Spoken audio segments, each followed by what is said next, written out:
Good afternoon and welcome to this webinar. My name is Valentina Gabbusi and I am the teacher training responsible for Zanichelli.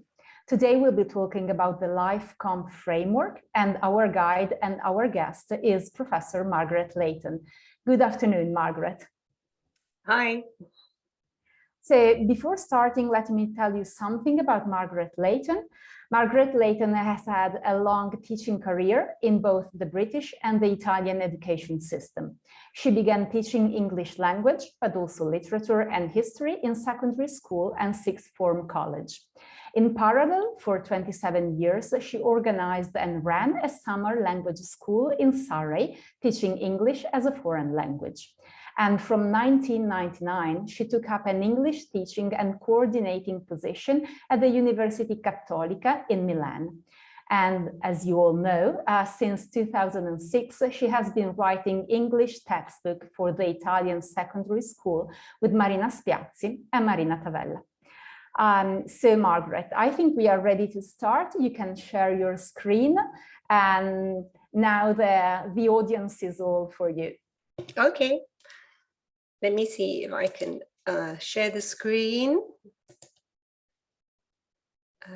Okay. It's perfect. Well, hello everyone and welcome to this webinar in which I want to talk about LifeComp. This is a framework for the social emotional competencies researched and defined at a European level for integration into school curriculum. Now, in this webinar, there are three things that I would like to do. First of all, talk about the background to this framework, then look at the framework in much more detail. And then the third thing I want to do is share with you some meaningful ways of integrating these competencies into classroom lessons. So before I start, I'm going to ask Valentina to organize this poll with you. How much do you know about the LifeComp framework? Over to you, Valentina. Yeah, they are already answering the poll. So we will share the results in a couple of seconds, just the time to have everybody answering to it.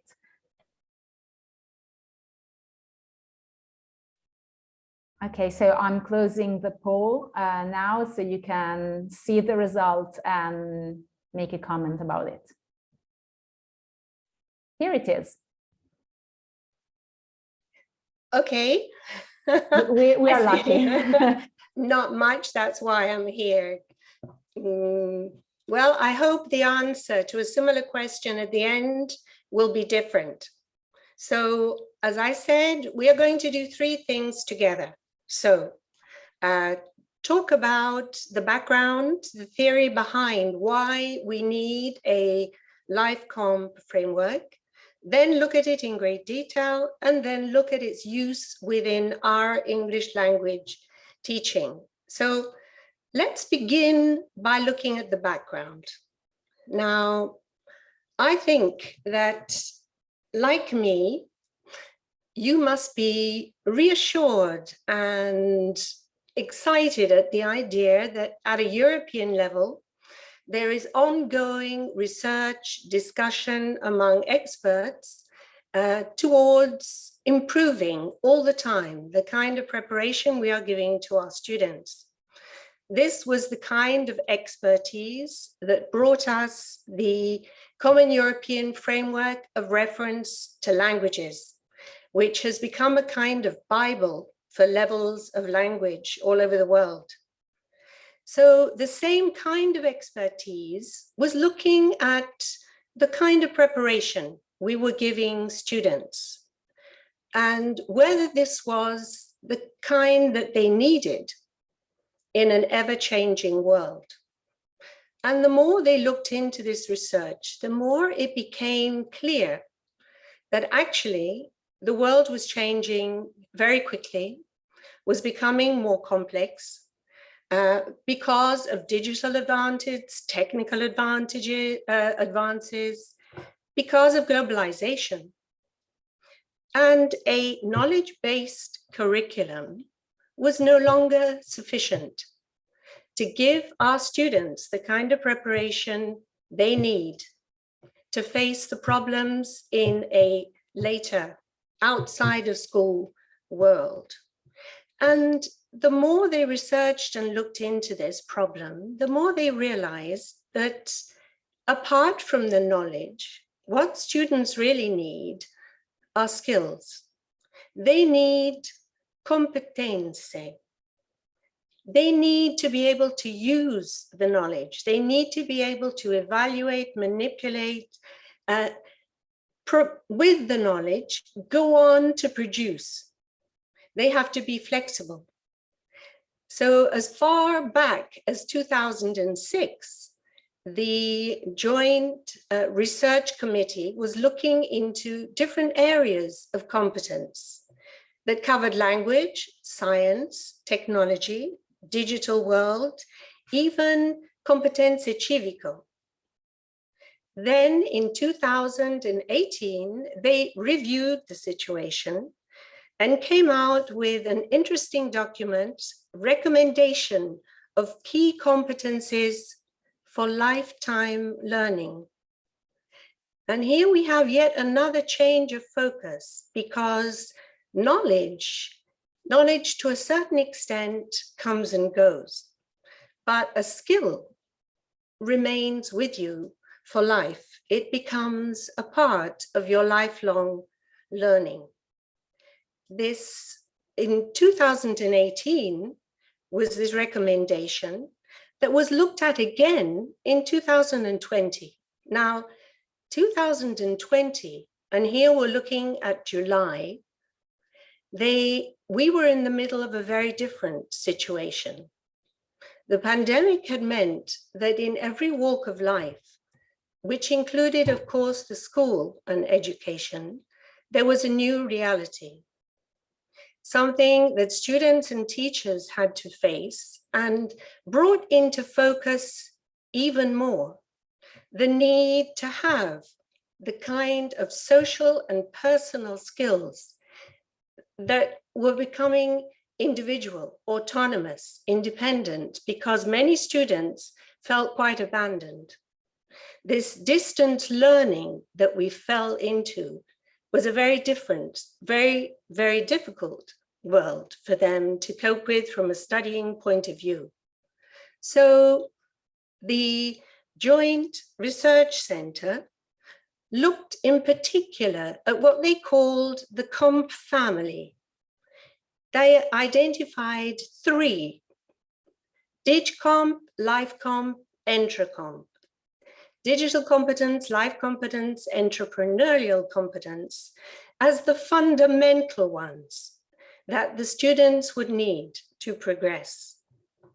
And again, interestingly, I was looking at the word competence. So why choose competence? Why not choose skill? We're looking at skills, but it's because competence as an English word includes both. Includes knowledge and skill together, because each one separately is not enough. They have to be interrelated and used together. And of course, fundamental to this is a positive attitude. That's why competence, in English, to be competent means to be able. And of course, like me, you realize that teachers more and more are becoming enablers, are becoming facilitators. So this change of focus, teaching was no longer just bringing knowledge to the students and testing it. It became bringing knowledge, testing it, and moving on to form competencies and skills. So in particular, the LifeComp of the 3 looked at personal, social, and learning to learn. where a positive attitude, not only to their learning, but to their physical, social, personal well-being, is built up on a positive mindset of collaboration, assertiveness, integrity. The LifeComp framework is seen as divided into 3 areas: personal, social, learning to learn. And each of these areas has 3 key competencies that we will look at in a moment, and 3 determinators that can be used within a teaching concept, which are awareness, understanding, and action. It's a new focus, but what we are teaching within the framework is very similar and has close links with some of the skills we have already started to look at in the 2030 agenda, when we were looking at sustainable development goals. They are close to the idea of citizenship. So LifeComp can inspire new topics. It can also be inserted into pre-existing topics. And I am going to show you, as we go on, examples from the new Performer revised B2 edition, which is coming out this year, and incorporates these new theories. In particular, we were thinking of a symbol, something like a leitmotif through the book to express this idea, and came up with a ship's wheel. The ship's wheel because learning is a journey. We are navigating through topics, and it also gives the possibility of deconstructing a topic into subtopics. Like here we see the different spokes of the wheel. The one we are looking at is from the personal area, and we're talking about identity, which has subtopics of personality, relationship, sense of self, personal experiences. So you see how this brings them on to the idea of talking, understanding, lifelong learning. Here is the link to the Sustainable Development Goals, in particular to goal number 4, which talks about quality education. In target 7, in fact, they actually talk about what we were saying before, this amalgamation of knowledge and skills that come together to produce a competence. Promote sustainable development, peace, nonviolence, global citizenship, cultural diversity. Sometimes it can be quite overwhelming, the thought of how much is included, but it is also incredibly engaging for the students to talk about these topics that they will be using in a meaningful way, like learning to be good citizens, cultural awareness, expression, and mediation. So, going back to our LifeComp model, we are looking at the 3 areas: personal, social, learning to learn. Each of these, now, when the Joint Research Center was looking into this framework, they had a wonderful idea of producing a model of a tree. This was the symbol. It's like a metaphor of the LifeComp. Very effective, because a tree is something that is stable, but a tree is also something that is growing. Within the tree, we have different stages of development. So that this, if you remember, we were talking about a teaching model of awareness, understanding, and action. We can say that the bud stage is awareness, approaching a subject, becoming interested in a subject. And that leads on into understanding, which is like the flowering stage. Then, if the awareness and the understanding are well amalgamated and used well, they can produce. And the production stage we call action. Looking at the tree as a whole, then, we have the student is the trunk of the tree. The roots, which, remember, are growing, are the social cultural context in which the student finds themselves. It also represents contact with others. And then above the trunk, we have this wonderful growing area, the crown, with our three distinctive areas that can overlap: personal, social, learning to learn. Each of them has their 3 key competencies, and each of them has their 3 descriptors that we can talk about as being awareness, understanding, and action. Now, this slide shows you the key competencies in each of these areas.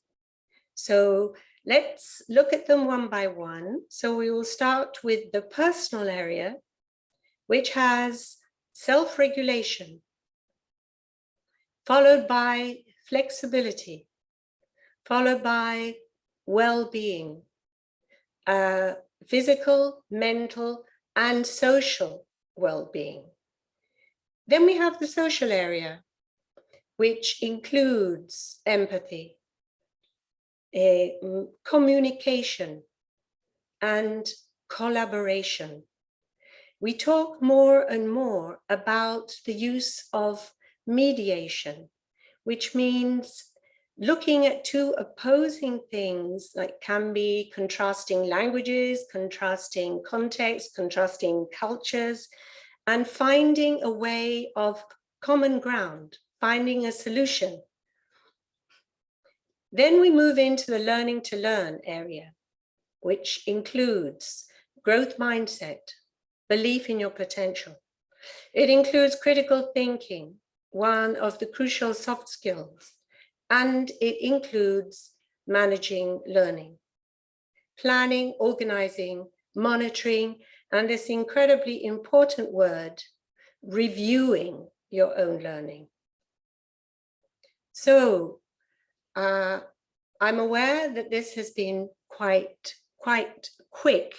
I always try to put in as much as possible, but I know also that you will receive the slides and be able to look in detail later, because we have looked at the background, the change in focus. We have looked at the LifeComp framework in some detail. So now we will move on to the 3rd part of the webinar, where we're going to look at each area and in particular see how these different competencies can be part of our English language lessons. So we are teaching language, and that remains. So what I am trying to say is that it's not what we are teaching really that is changing, but it is the way that we are teaching. And this way we are teaching is introducing them to these life skills. Let's begin by looking at self-regulation.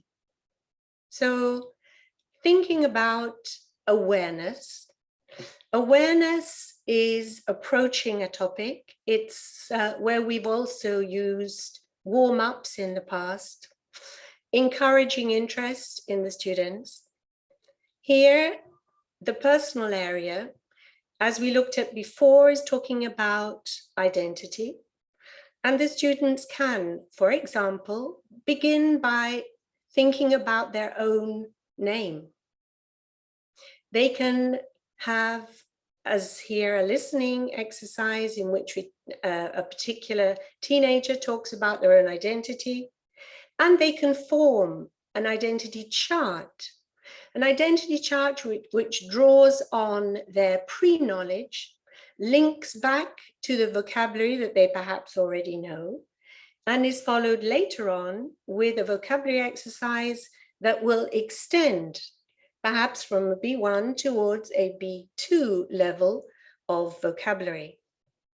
And this is followed by an understanding area. Now, thinking back to the idea that we are obviously also teaching the language, the understanding phase is where we will be introducing grammar structures, new vocabulary, linkers, phrasal verbs, all the scaffolding that is normally part of our language course.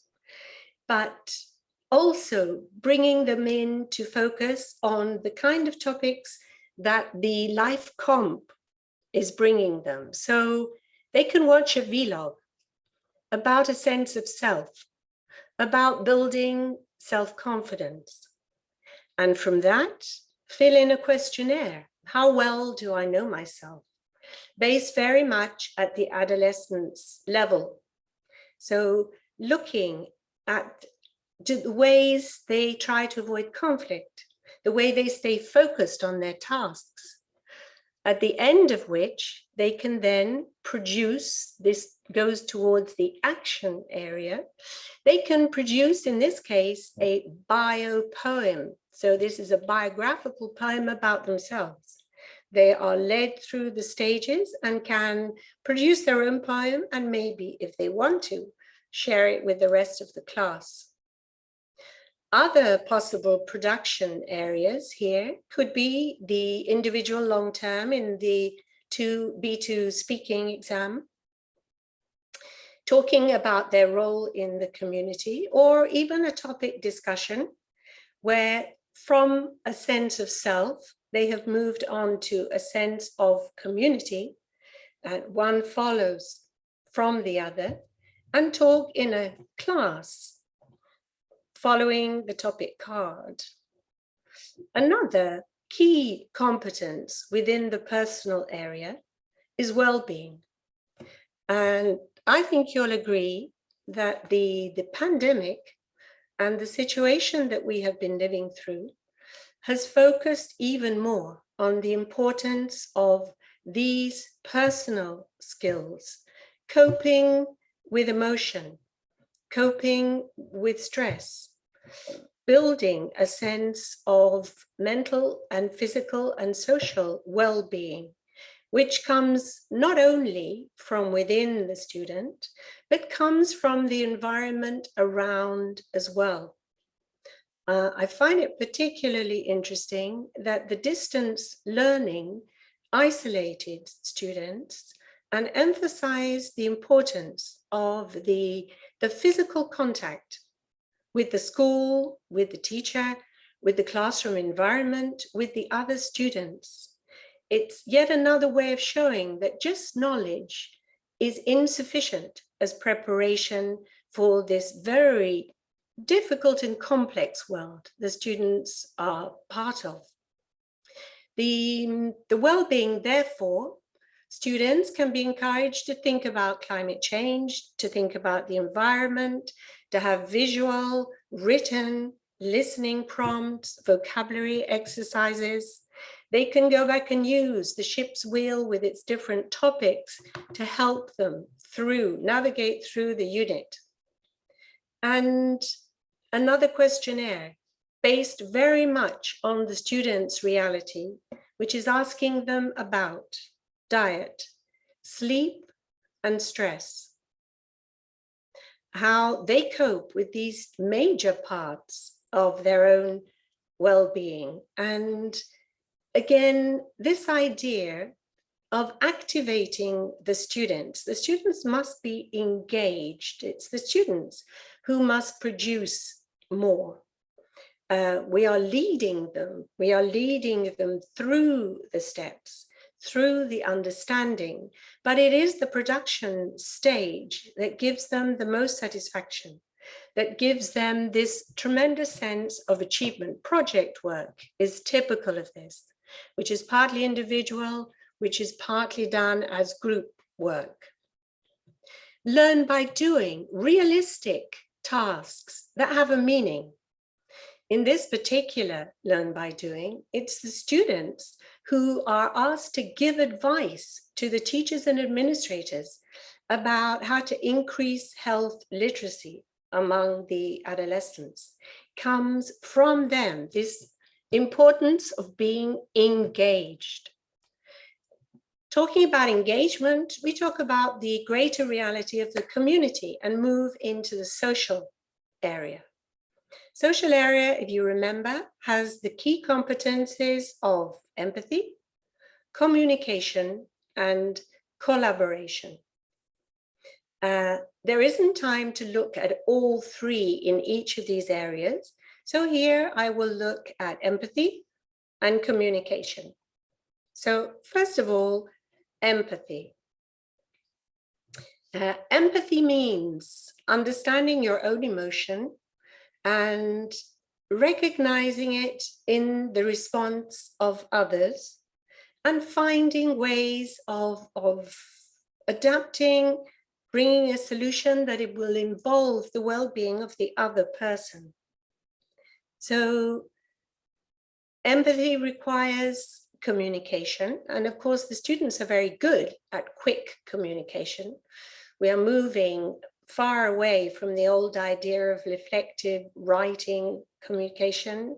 It's very spontaneous, very immediate, but this need to produce an emotion, to show an emotion, to recognize an emotion in others can be seen in this incredibly widespread use of the emoticon. And on the internet, the use of symbols, memes, videos, expressing emotion and recognizing it in others. So that can lead on to a very interesting discussion about whether you need to have a form of etiquette in the use of mobile phones, on the internet. We call it netiquette. And they can watch a vlog and then discuss it, come up with their own rules. It could also be introduced as a topic through something as simple as an idiom. Idioms are quite a light-hearted way of introducing a topic. And here we have used stand in someone else's shoes, which comes over quite nicely as a visual image too. This idea that to see the world through somebody else's eyes, to have somebody else's perspective, to watch a vlog about mindfulness. Mindfulness, another key word that is being used more and more, this idea of being in the present, being able to focus and be within the moment. It sounds so easy, but actually is quite difficult.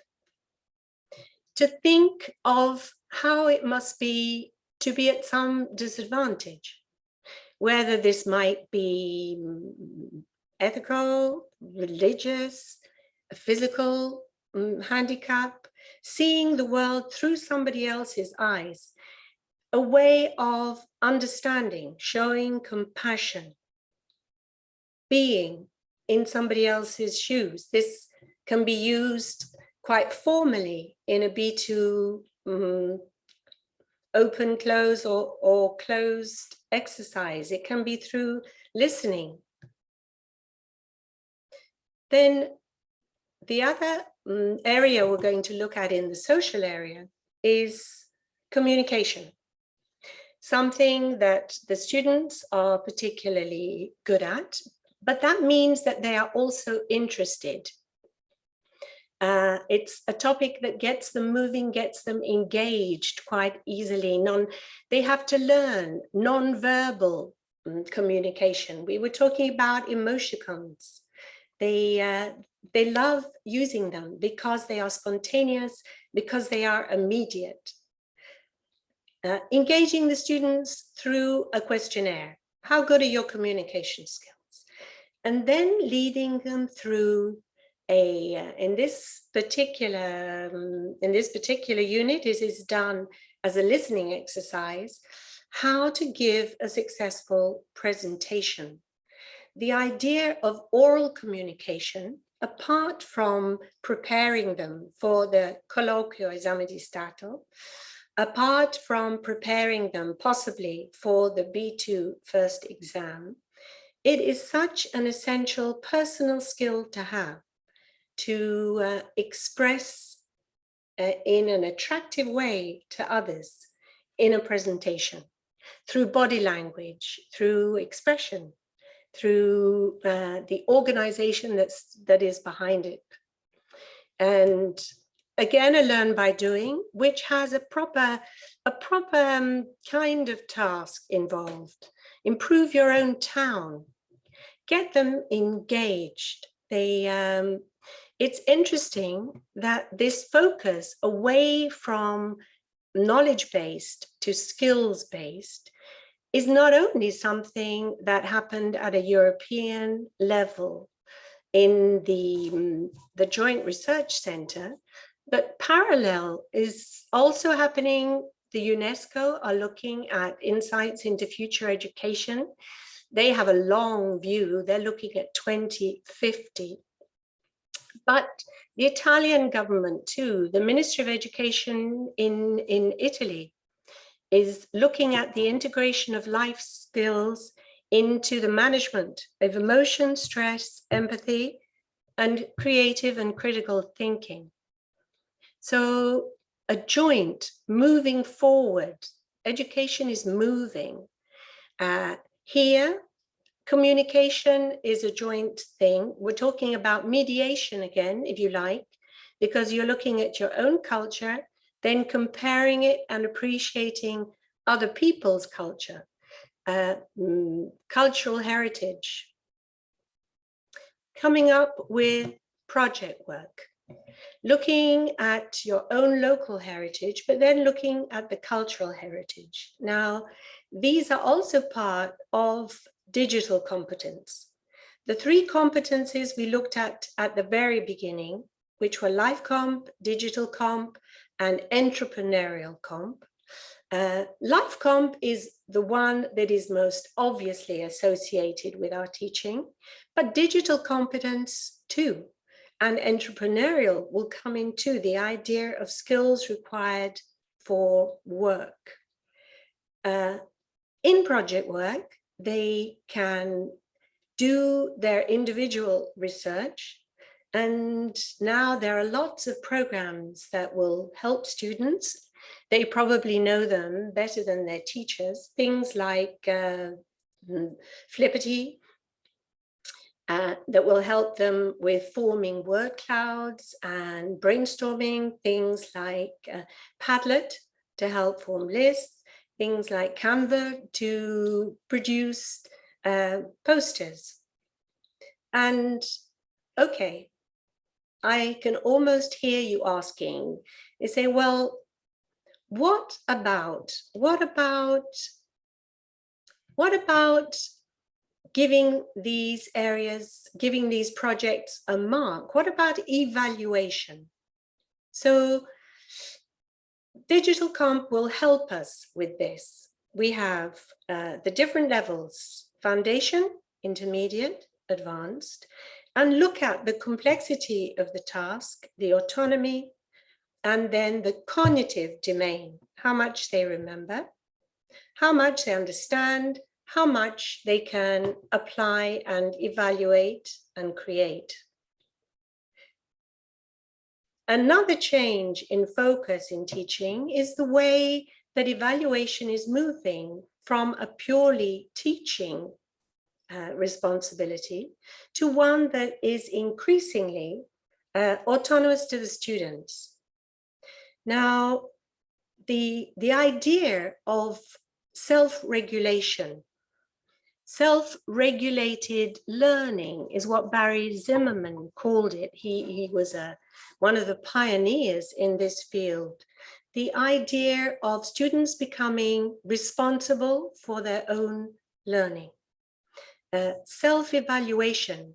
They need to be part of the evaluation process. And they can be shown the charts that will tell them what is being expected of them, how well they are doing, what they need to improve, what they need perhaps still to learn. They can evaluate peers, but most of all, self-evaluation is what is going to help them improve. As way back as far as 1996, I remember that Delors' report also spoke about this learning to be. He called it learning to be, this growing autonomy that students need to have in order to improve. They need to take responsibility for their learning. And this moves us very nicely into the third area of our LifeComp, which is learning to learn. We have here the growth mindset, critical thinking, managing learning. And critical thinking is one of the soft skills that we have been looking at. But whereas before, we saw them almost as an aim to go for, actually, they are a means towards the action, the production that is the last stage. Now, managing learning, planning, organizing, monitoring, and above all, this important word, reviewing. So looking at the learning to learn, an increasingly popular activity within English language teaching is the debate. Now, debate training, students need to learn how to debate formally. Many are doing this. There are many schools now that have debating clubs, debating societies. They use the debate. It's a wonderful way for students to learn through the soft skills, team building, creative thinking, critical thinking, choosing, selecting information, building up an argument, producing it, expressing it. There are two types of debate. There is the planned debate, where students are given the motion and perhaps given about a week to prepare points for and against. And then at the last minute might be told whether they are going to be opposers or proposers. They must be prepared to be either. We also have an impromptu debate where the students are perhaps given an hour in which to prepare again, points for, points against.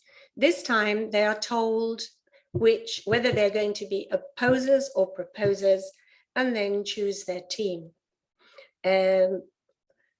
Wonderful way also of moderating, using and managing emotion.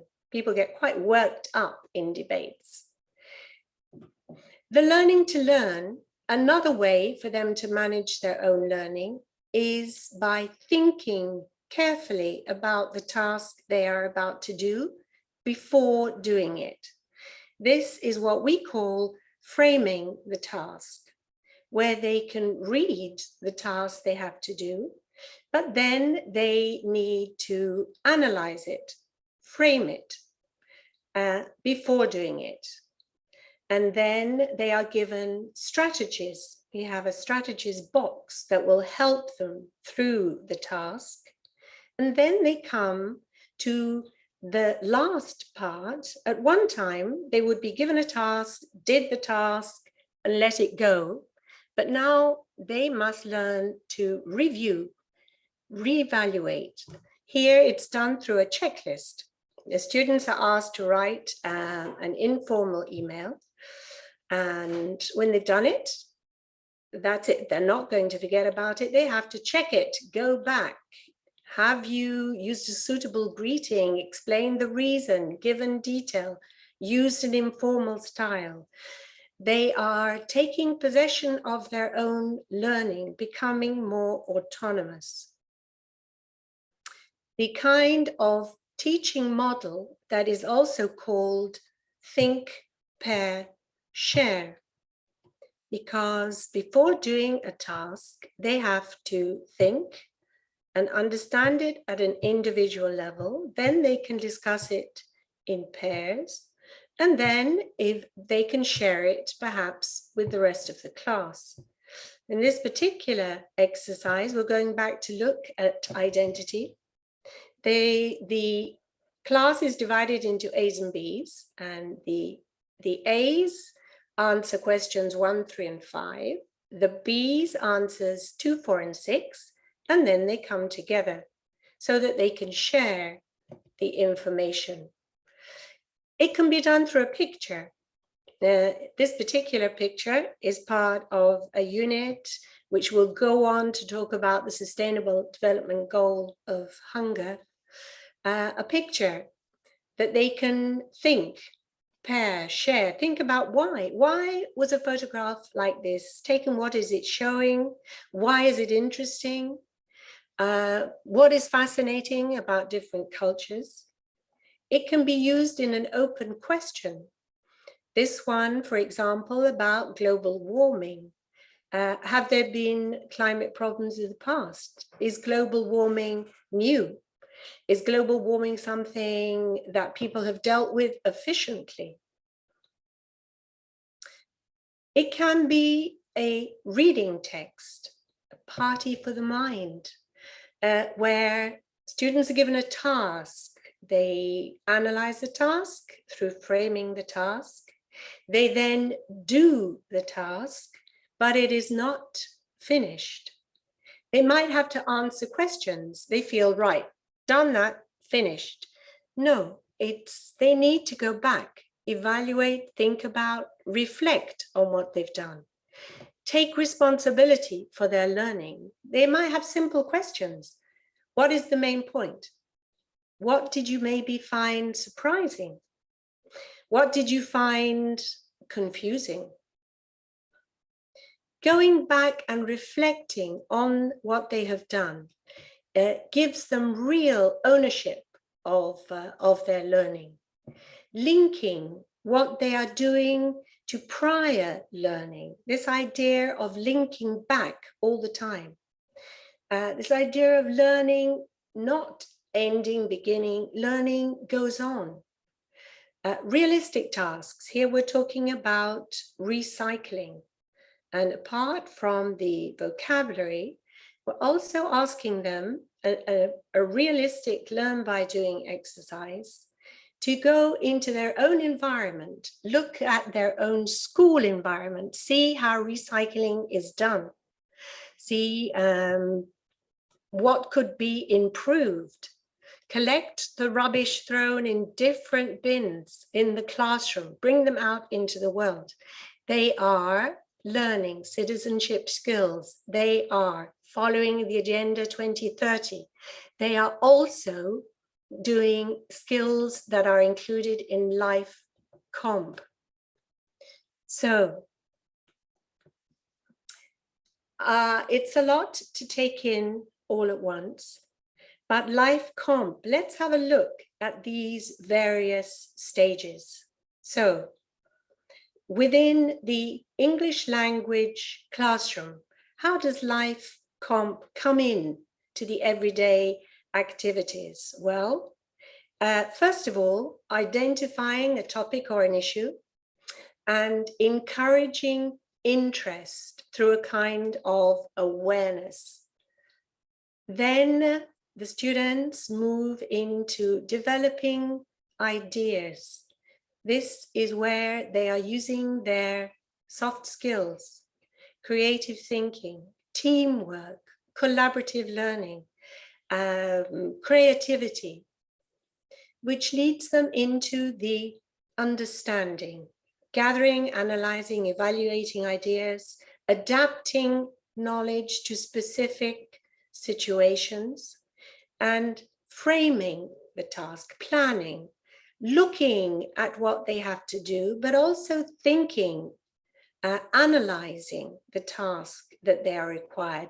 That is how they will later be able to evaluate whether they have done it adequately or not. That leads into this all-important box, the production, the action, the area where they are using the soft skills for an end. This is where they are earning their self-confidence. This is where they get their tremendous sense of achievement. And that is not the end of the cycle, because the cycle ends with reflecting and evaluating. They go back, look at what they've done, think about what they have achieved, what they could go on to achieve further. This idea of learning being a cycle, a cyclic progress, it's going ever upwards, this wonderful idea of the tree that we had at the beginning. And you could also think of it as a spiral, each leading into another, because learning goes on. Lifelong learning, such a wonderful phrase. It's we all of us are still learning, going on learning. This spiral going ever upwards. The skills and the competencies that we are learning, so specifically through this LifeComp. Now, I'm going to show you this slide again to review this whole idea of the key competencies included in this LifeComp. Remember the personal area, the social area, and the learning to learn area. Three, I'm sure, I hope you will agree, fundamental areas for the well-being and the progress, academic progress of our students. So now, before I end, I'm going to ask Valentina to give you one more poll. And this one is to say, which of these three areas included in LifeComp would be the one that you would most willingly incorporate into your own language curriculum? So I want you to look at the poll box and answer spontaneously.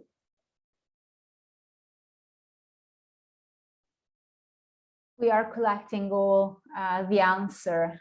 I think that I'll be closing the poll in a few seconds. Unfortunately, you only can choose one. You can't have all three. Okay, so someone in the chat is writing social areas, some other are writing learning to learn, but here I'm closing the poll, so here's the final results. Which is different, Margaret, from our preview, or at least we had a different expectation. This is very interesting, yes, because the social and the learning to learn are almost the same. And I must say that Valentina and I expected learning to learn to be the majority. It's quite interesting that all three. Also interesting, personal, less, because maybe you already feel that students have quite a lot of personal skills in this area. So ending, I would like to say that the ultimate goal, perhaps, of the LifeComp is to cultivate students who are more autonomous, who can use their knowledge to create their own solutions, who will go out into the world after school with a very competent baggage in which they can face up to this complex, difficult, much more difficult world, I think, than the last perhaps 2 generations had to. So we are giving them the language, and we are also giving them, hopefully, these life competencies that are part of LifeComp. Thank you for your attention. Thank you, Margaret. I have a couple of questions for you, and there has been a lot of debate and action in the chat.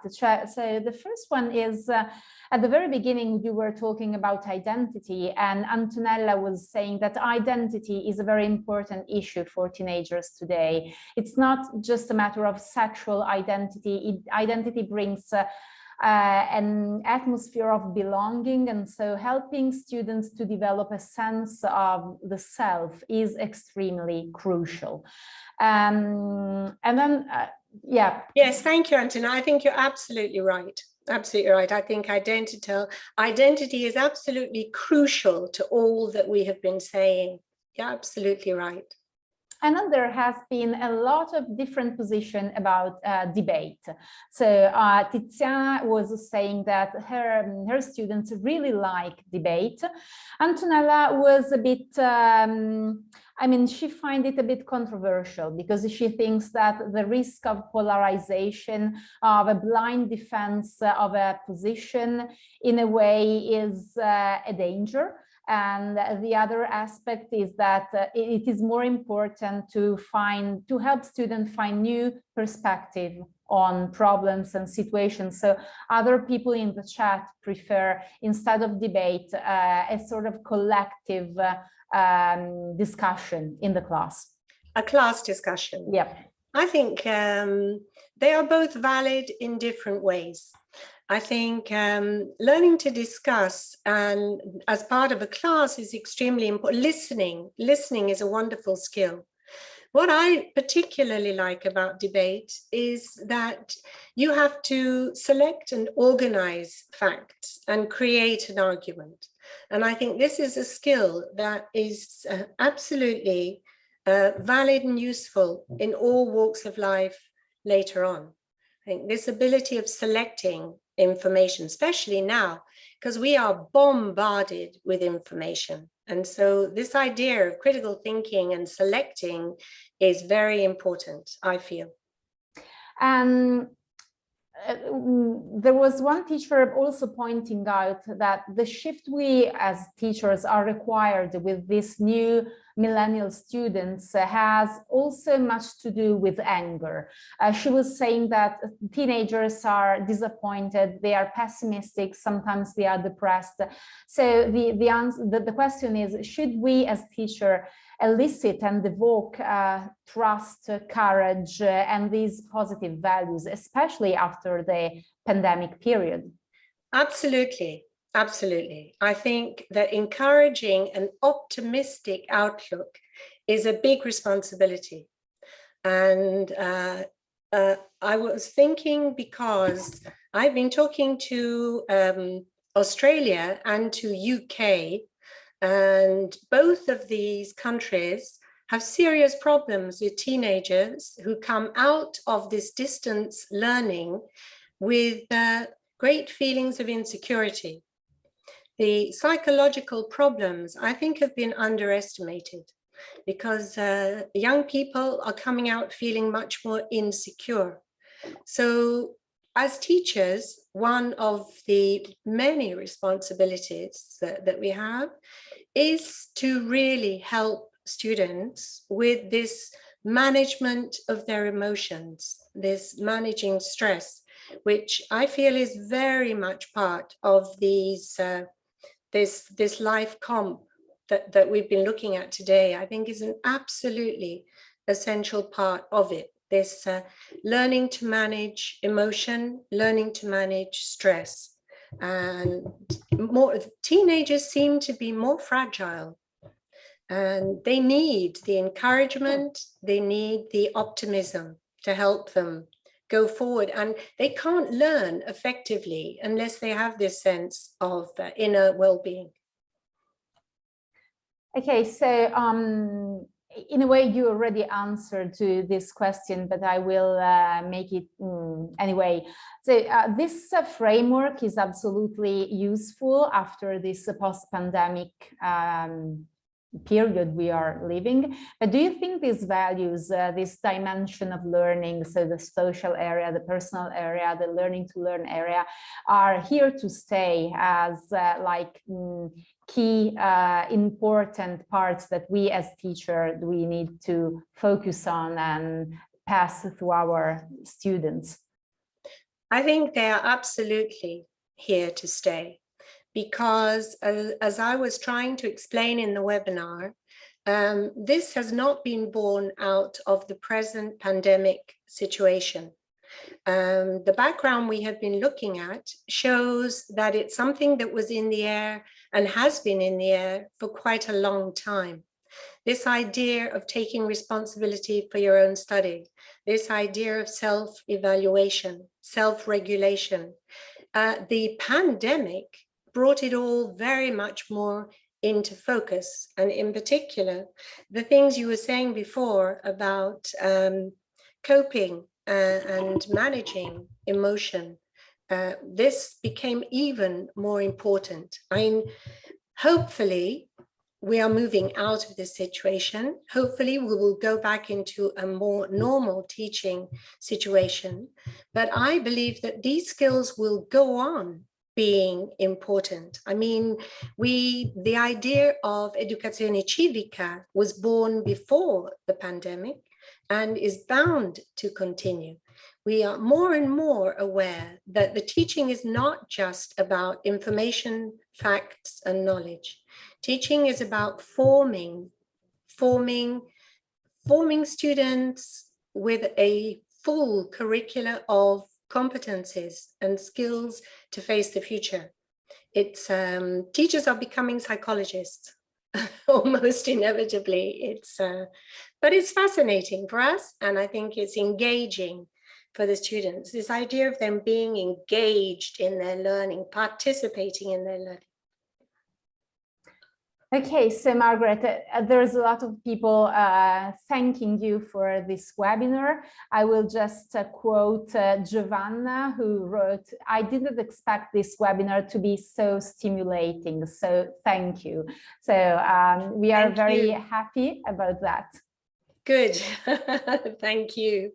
So we'll be sending you the certificate of attendance at the end of this webinar. You'll be receiving the presentation and the recorded version of this webinar tomorrow at 5 p.m. So thank you very much for being here with us. Thank you, Margaret, for being so clear and so full of tips and useful insights. It's a pleasure. Thank you very much. Bye-bye. Bye.